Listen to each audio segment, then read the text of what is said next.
This is a Dayton 24/7 Now Code Red weather alert. Live pictures over downtown Troy tonight as we're tracking a major shift in the weather. This time tomorrow, temperatures are going to be plummeting, turning rain to ice and snow, and those temperatures could reach a life-threatening low. So we have team coverage for you tonight of the impacts of this weather maker and what they could have on you, as well as tips for what you need to do to prepare ahead of the storm. But first, we want to check in with Chief Meteorologist Natalie Walters. And Natalie, you've been telling us about this throughout the week. What can we expect tomorrow night? Yeah, it's going to be a sudden change from rain to snow, 40s dropping into the single digits very quickly across the area. We're talking about a big drop in our temperatures. That's why we do have a code red weather alert. Dangerous wind chills, again, dropping as much as 25 to 30 below zero. With wind chills that cold, it's just important to take it very seriously. Check on your neighbors, check on the elderly. Make sure that you have a way to stay warm if the power goes out. We're talking about wind gusts 45 miles per hour or greater. So with those wind gusts, we could see some isolated to scattered power outages. Measurable snow in the forecast, some blowing snow as well. So limited visibility is something we're expecting as well.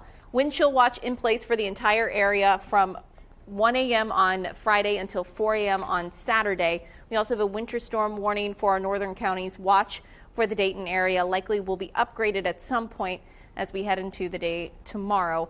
I'm going to have the rest of the week's forecast talk about the timing of this coming up in just a bit. All right, thanks so much, Natalie. Across the country, states are gearing up for what the National Weather Service is calling that once-in-a-generation type event. A winter storm and Arctic air blast is set to make this the coldest Christmas in roughly 40 years for the Midwest and also the plains. Even the South is expecting to see historically low temperatures. I'll be declaring a state of emergency. This will help us ensure that essential supplies, especially propane, can be delivered for both commercial and residential needs. Now that's Brian Kemp, the governor of Georgia. He's joining Kentucky Governor Andy Beshear, who's also declared a state of emergency. Georgia, Kentucky, Mississippi, Alabama, Texas, and Tennessee are all facing dangerously low temperatures. The storm is predicted to hit the Midwest with heavy snow and strong winds early Thursday morning, potentially bringing with it deadly wind chills in Minnesota. Chicago could face blizzard conditions. The storm is then headed for New England Friday night into Saturday morning. This historic storm is impacting at least 37 states right now, and local leaders urge everyone to avoid travel and to stay indoors. Now, here's an example of that winter weather that's already slamming parts of the U.S. The Wyoming Highway Patrol taking to Facebook to show what it looks like in Cheyenne right now.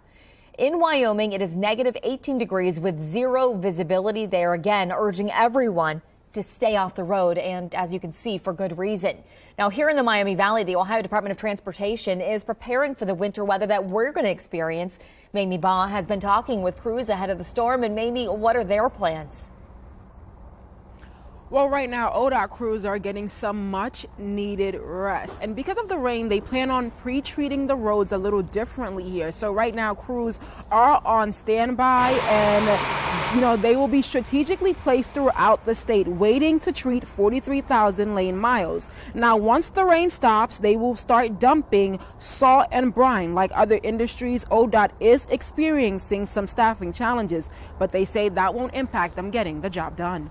ODOT has enough people to get the job done. Where you might see some differences from years past is it may take us a little longer to get the job done, especially in areas where we've had more staffing challenges. Now, Mamie, some people have to be out on the roads. They don't have a choice. Did they have any advice for those drivers?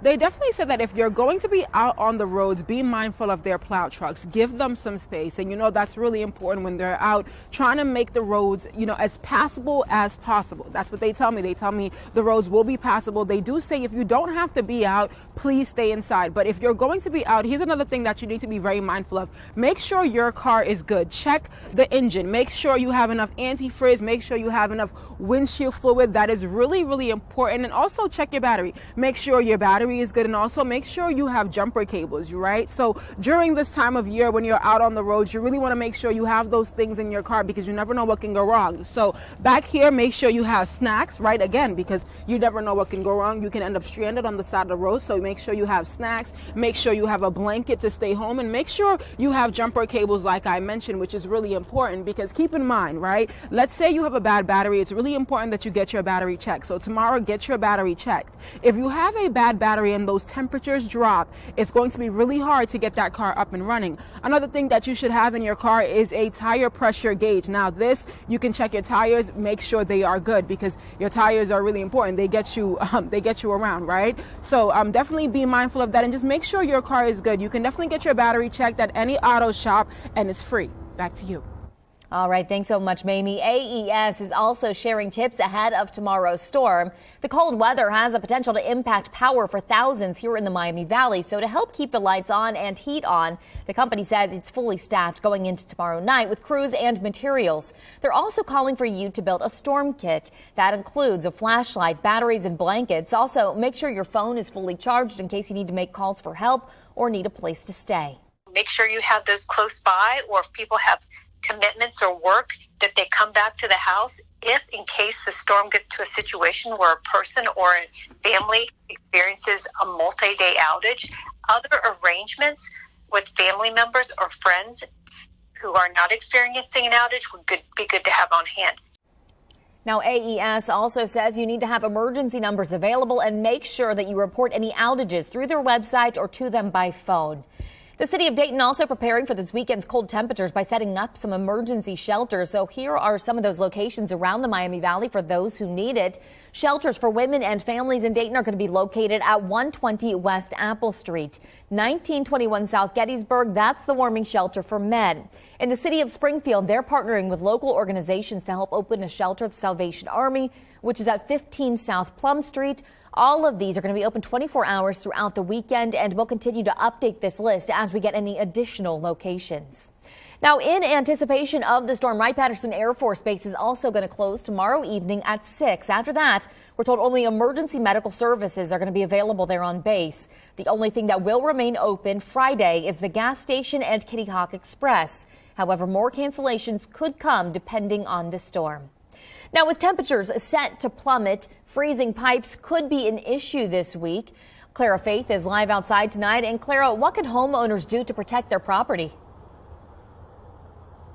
Echo Plumbers in Kettering advise residents to unscrew your water hose so it won't stick to the valve, and to also remember to turn your valve off outside and to let your sink water drip inside your home. I also learned some other advice to make sure your pipes don't freeze during the winter storm. Take a listen. The best way to combat that is if you're going to leave your home, try to keep the heat above 55 degrees. Anything lower than that, the pipes will freeze. Another thing that you can do is if you have a crawl space on your home, you can close the vents that are on the outside. That'll keep the wind from crossing underneath and freezing pipes. So, Clara, what's the most important thing experts say not to do if your pipes do freeze? They advise residents to not use a blow dryer to defrost frozen pipes because it may cause fires or pressure issues if not done correctly. But they say let it defrost naturally and just turn on your faucet and give it some time. Now back to you. Clara, thanks so much. And tomorrow's temperatures could take a serious toll on all of us. Doctors and first responders are warning people, especially the elderly, to limit their time outdoors. Luke Jones here now with what they're recommending for those who have no choice but to be outside. As a firefighter, I've had frostbite several times. Robert Relag knows firsthand below zero wind chills are no joke. And right now, he and others at the Coleraine Fire Department are gearing up to respond to lots of cold weather related calls. The call volume will probably at least go up 10 to 20% without any difficulty for hypothermia. And hypothermia can set in a lot quicker than you may think. Below zero, you probably have 10-15 minutes. Dr. Puvi Shashaya is a cardiologist at Christ Hospital. He's well acquainted with the signs of severe cold exposure. Your brain slows down, and before you know it, you can't think straight. And that's what it's, you almost behave like you had a stroke. Any exposed skin is at risk for frostbite. Fingers and ears in greatest danger. In Cincinnati, I'm Luke Jones. Now, if you want to download the Dayton 24/7 Now app, just scan this QR code there on your screen right now. The free app will send you breaking news and weather alerts so you know exactly what to expect for this upcoming storm. It's free to download and you can find it in any app store. Now, we're also continuing to follow the search for a missing Columbus infant tonight. Throughout the evening, police have been searching the Dayton area for 5-month-old Kason Thomas and kidnapping suspect Nala Jackson. On Monday, police say Kason and his twin brother Kyer were inside a car similar to the one you see right there on your screen when Jackson got behind the wheel of the running car and drove off. Kyer was found yesterday at Dayton International Airport, abandoned in a parking lot. However, police have still not been able to find Kason or Jackson. Officials did respond to more questions regarding a delayed Amber Alert that came out hours after the twins were first reported missing. I get that there's questions about that, and it's legitimate to ask those questions, but our officers had a lot of obstacles, and they did a really good job of going through all those things and working on a lot of different angles to identify suspect and vehicle within a very short time frame. Now, this is the car that is in question. Police say Jackson is driving a 4-door 2010 black Honda Accord. The car is said to be missing the front bumper and has a torn temporary tag that has the registration number you see right there on your screen. There's also a white bumper sticker on the back of the car that reads West Side City Toys. Now, if you see this car or have any information that could help bring Kason home, you are urged to call police immediately. And if you want to follow the latest updates on this developing story, be sure to head to Dayton247now.com. You can find this story, which breaks down all the information that you need to know right there on our homepage. The suspect in the officer-involved shooting at a grocery store in Sydney has died. His name has not been released tonight. Police, though, tell us that they responded to several 911 calls about a man who had entered the Sydney food town with a gun. We're told officers were on scene within minutes and confronted that man in the front by the registers. Sydney police say several shots were fired inside the store. The man at the center of the call was then hit. That incident is being investigated by Ohio BCI as an officer-involved shooting. Thankfully, no customers, store employees, or officers were hurt. And one person is dead after a shooting on Clover Street in Dayton this afternoon, according to Dayton police. So once officers arrived, a person came out of a house and approached them. Once they were secured, officers went inside that home, and that's where they say they found another person who was pronounced dead at the scene. The incident remains under investigation tonight. Well, the Fairborn community is honoring the life of a senior at the high school. 17-year-old Lily Grace Klinger was killed in a car accident just last Friday. A run with Lily was held this afternoon to honor Lily's dedication to the cross-country team. The run was held at a community park. At first I thought it would just be our team and our little tight-knit group, and then I heard that other teams were getting word and wanting to come, and then I heard that community members were out and wanting to come, and it just kind of took off. And it was being shared on social media, and I got the huge turnout that I did, which is amazing, and it just shows how great Lily was as a person and how much she really meant. Now, the track is what the team actually runs every day for a warm-up. They say this was a way for them to run with Lily one more time. And a memorial is also going to be held to celebrate her life next Tuesday, December 27th at the Dayton FOP. That address is right there on your screen.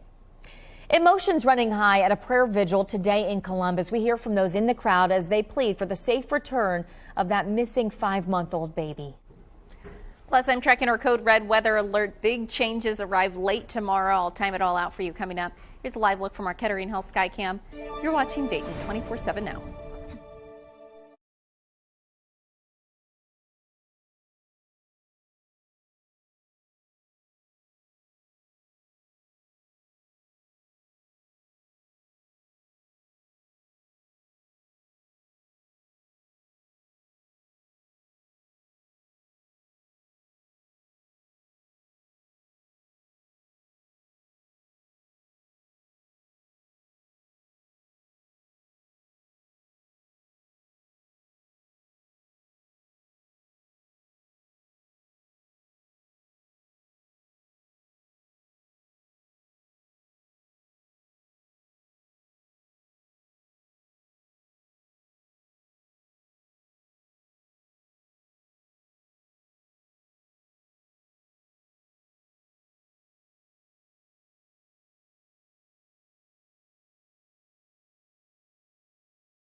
Emotions running high at a prayer vigil today in Columbus for Kason Thomas's safe return. Family members, community leaders, and strangers all gathered outside the Columbus Donatos, where the Thomas's family nightmare started when their car, which was running and had their young babies inside, was stolen. Now, among those in the crowd, the child's grandmother, who's pleading for the suspect, Nala Jackson, to surrender and bring baby Kason home. We ask you, we beg you, please, please, please do the right thing. Right now, police believe that Jackson may be here in the Dayton area, and they're asking everyone to keep an eye out for her. Also, Kason or the black Honda. And Kason's parents and his family are continuing to look for any type of leads that are going to bring Kason home. Dozens of family members, in fact, are here in Dayton, going from neighborhood to neighborhood looking for help. They're explaining the lengths that they're taking to bring the baby back home. We just want the baby. She can keep the car. We don't want no harm to come to Nyla. We don't, every mother, or woman, goes through stuff. So we're understanding. We just want the baby back. That's all. We just merely want the baby back. And there's even a $10,000 reward being offered for information that brings Kason home. Greene is a CEO and founder of the Fudge Foundation here in Dayton. He says he wants the entire community to stay alert and vigilant, and all he wants is for Kason to be returned to his family safely. We just hope the baby's safe. We just want to get the baby home. That's my ultimate goal. Anything else I do not care about but getting that baby back home safe to his mother. Now, Nala Jackson has since been charged with 2 counts of kidnapping. Again, authorities are urging anyone who knows anything about this case to contact the Columbus Division of Police, the Dayton Police Department, or simply call 911. Well, clouds across the area, quiet but cold evening, but really cold is not what you could call today compared to what we're expecting by later this week. Big changes on the way. We're talking about dangerously cold air making an arrival by tomorrow night. So here's a look at our next weather maker. We have snowfall already taking place through parts of the Midwest. You can see in Nebraska, have some heavier pockets of snow there. We're going to be seeing this storm system actually strengthen as it continues to make its way through. So here's a look at what we're tracking. Showers throughout the day tomorrow. If you do need to do any shopping, start of the day tomorrow looking pretty good, but you'll want to be inside by 6 p.m. tomorrow because we have some showers by 8 p.m. Rain transitions to snowfall. Temperatures rapidly fall into the single digits by 1 a.m. The wind chills going to be as much as 25-30 below zero. And we're also talking about blowing snow, limited visibility. The cold air sticks around through Friday and Saturday. I'll talk about how cold we'll get in a bit. Natalie, thanks. President Biden at a news conference earlier today as he met with Ukraine's President Volodymyr Zelensky at the White House. They had bilateral talks as Ukraine asked the U.S. to keep the defense assistance coming. Ukrainian people continue to inspire the world. I mean that sincerely. Not just inspire us, but inspire the world with their courage and how they have chose their resilience and resolve for their future. First of all, all my appreciations from my heart, from the hearts of Ukrainians, all Ukrainians. Zelensky presented Biden with a gift of a military cross and a show of gratitude. He also addressed Congress this evening asking for more weapons. Ukraine has strong bipartisan support in Congress, but several lawmakers say there needs to be a stringent review of aid before more is sent. Now, he also made an impassioned plea to members of Congress tonight. Zelensky addressed a joint session of Congress tonight and received a standing ovation. It's his first known trip outside of Ukraine since Russia has invaded.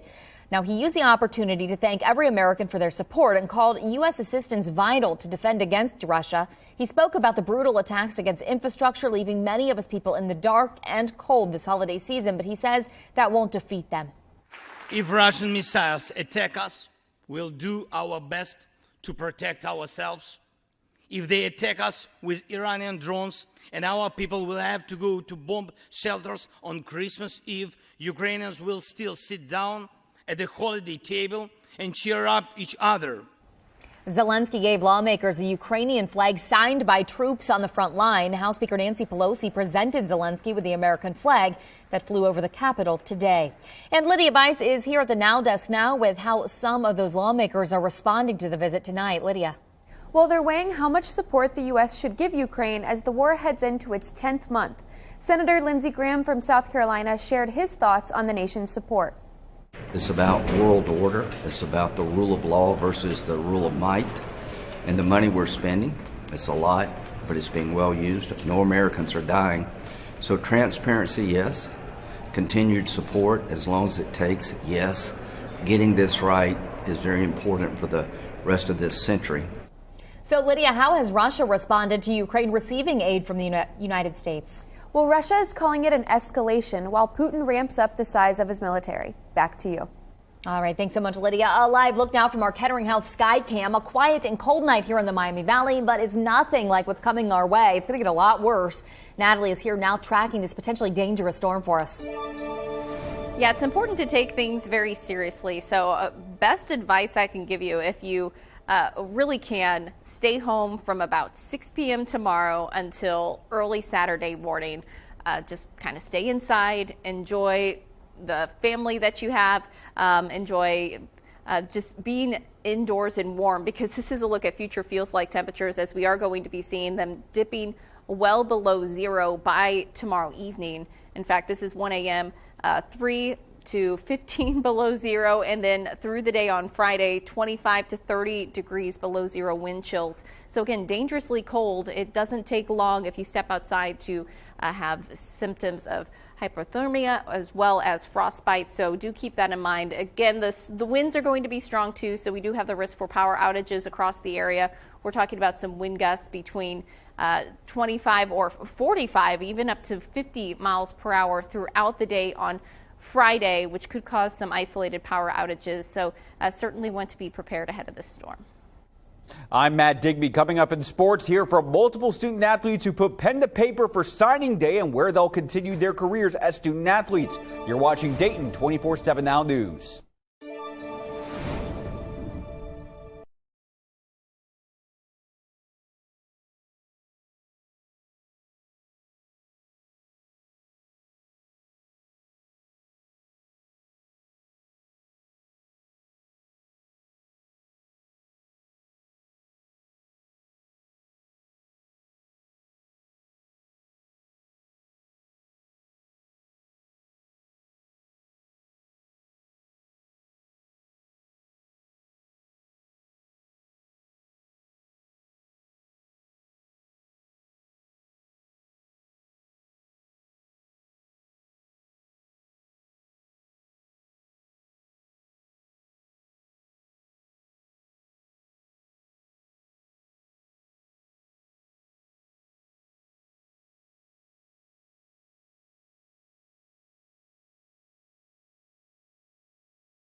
Good evening. I'm Matt Digby with a look at sports. Wednesday was early signing day for college football. Multiple student athletes from around the Miami Valley putting pen to paper, including at Wayne High School. A day of celebration for 3 seniors at Wayne High School, all of whom will continue their careers as student athletes at Division I schools. Josh Padilla signing with Ohio State for football. It's just a dream come true for me. So just something I've worked towards these last 4 years. Just being able to make my dream come true is something that is I have no words for. Also from the Warriors offensive line, Evan Tangenstahl will head to the University of Cincinnati, joining new head coach Scott Satterfield, and he'll be part of the Bearcats' move to the Big 12 Conference. Once I got to meet these new coaches and got to really see who they are as a person, see how much they care about me, and show me they're going to show me that they can make me get to that next level and really help me and make me a better player. It showed me that I really fit in at the school still. Megan Rabitsky is headed to Eastern Michigan to continue her pole vaulting career. She says it was important to her to make her decision now. I was really looking for that good settlement feeling from being able to commit early on, and just knowing that there's another team waiting for me and supporting me throughout my indoor and outdoor season was extremely comforting as well. Well, it's now time for your TikTok of the day. Today, let's talk about ice spikes. Have you ever heard of ice spikes? Not the ones on the bottom of your shoes in winter, but these. They form when water starts to freeze, but it freezes unevenly. They look like this or this. You might see them outside. It's when water freezes, first along the edges. When water freezes, it expands, which pushes any still unfrozen water up to the surface near the middle. As the sides freeze up solid, the unfrozen water is forced upwards, expanding into a tower or spike that eventually freezes up on its own too. So it doesn't happen when it's too cold outside. Otherwise, it would freeze uniformly, actually pretty quickly. Look at this one from my backyard. Pretty cool.